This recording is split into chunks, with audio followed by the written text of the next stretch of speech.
संतान गोपाल स्तोत्र भगवान बाल गोपाल श्री कृष्ण को समर्पित एक अत्यंत पवित्र स्तोत्र है। ये विशेष रूप से संतान प्राप्ति, स्वस्थ संतान और बच्चों की रक्षा के लिए पढ़ा जाता है। जब से पहले साधारण और श्रद्धा से की गई पूजा बहुत शुभ मानी जाती है।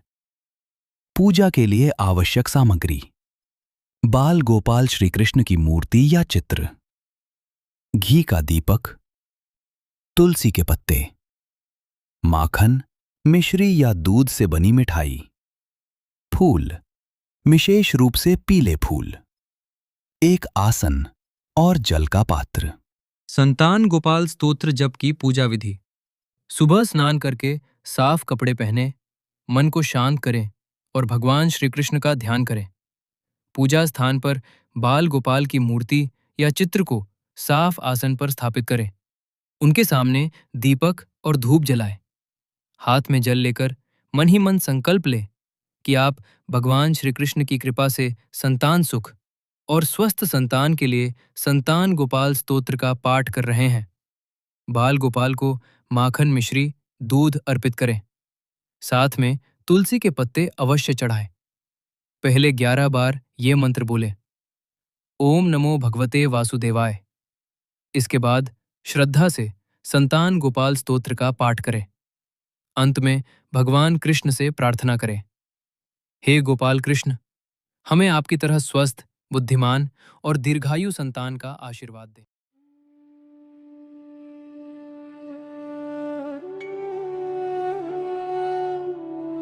ॐ नमो भगवते वासुदेवाय देहि मे तनायम्। ॐ नमो भगवते वासुदेवाय देहि मे तनायम्। देवदेव जगन्नाथ गोविन्द पुरुषोत्तम, देवदेव जगन्नाथ गोविन्द पुरुषोत्तम, देहि मे तनयं कृष्ण त्वामहं शरणं गतः। देहि मे तनयं कृष्ण त्वामहं शरणं गतः। देवकी सुत गोविन्द वासुदेव जगत्पते, देवकी सुत गोविन्द वासुदेव जगत्पते, देहि मे तनयं कृष्ण त्वामहं शरणं गतः। देहि मे तनयं कृष्ण त्वामहं शरणं गतः। पद्मापते पद्मनाभ, लक्ष्मीपते जगत्पते,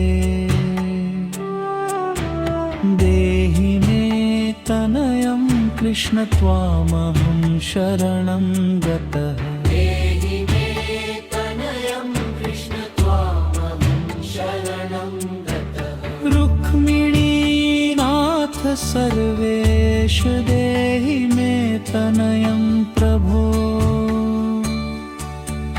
देहि मे तनयं कृष्ण त्वामहं शरणं गतः। यशोदानन्दन कृष्ण देवकी नन्दन प्रभो, देहि मे तनयं कृष्ण त्वामहं शरणं गतः। नन्दगोपसुत श्रीश गोकुलानन्दन प्रभो,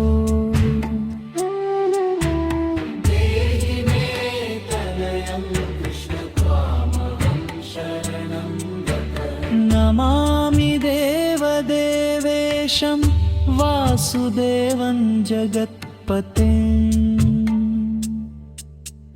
देहि मे तनयं कृष्ण त्वामहं शरणं गतः। ॐ नमो भगवते वासुदेवाय देहि मे तनायम्। ॐ नमो भगवते वासुदेवाय देहि मे तनायम्।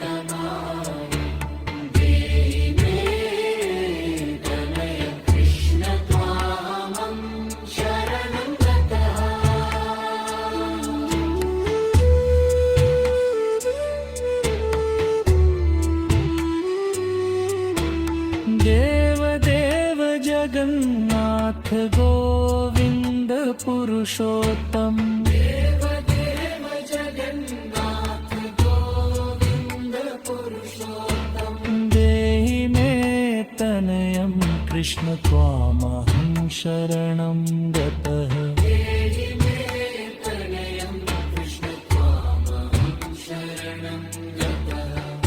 पद्मापते पद्मनाभलक्ष्मीपते जगत्पते देहि मे तनयं कृष्ण त्वामहं शरणं गतः रुक्मिणीनाथ सर्वेश देहि मे तनयं प्रभो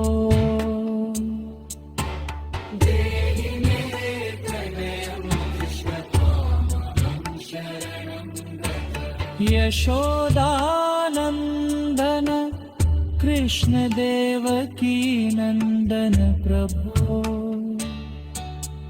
देहि मे तनयं कृष्ण त्वामहं शरणं गतः यन्द गोपसुत श्रीश गोकुलानंदन प्रभो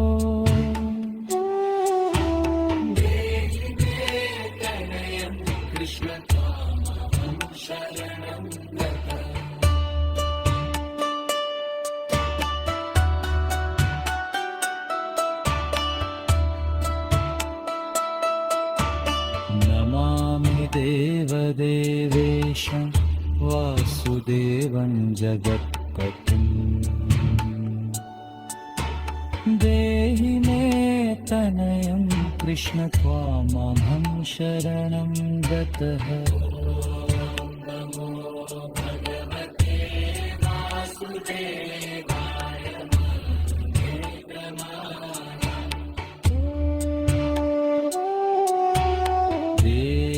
देव जगन्नाथ गोविंद पुरुषोत्तमं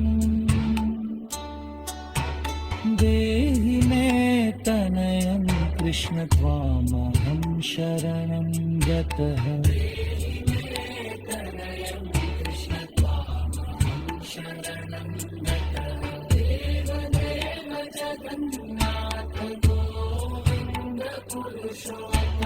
देवकी सुत गोविंद वासुदेव जगत्पते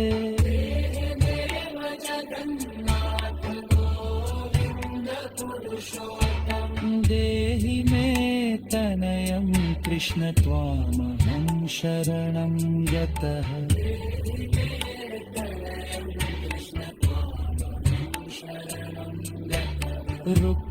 रुक्मिणीनाथ सर्वेश देहि मे तनयं प्रभो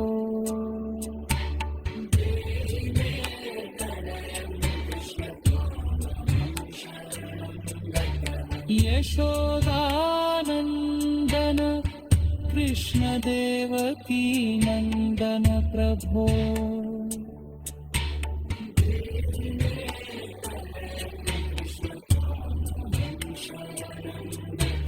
नंद गोपसुत श्रीश गोकुलानंदन प्रभो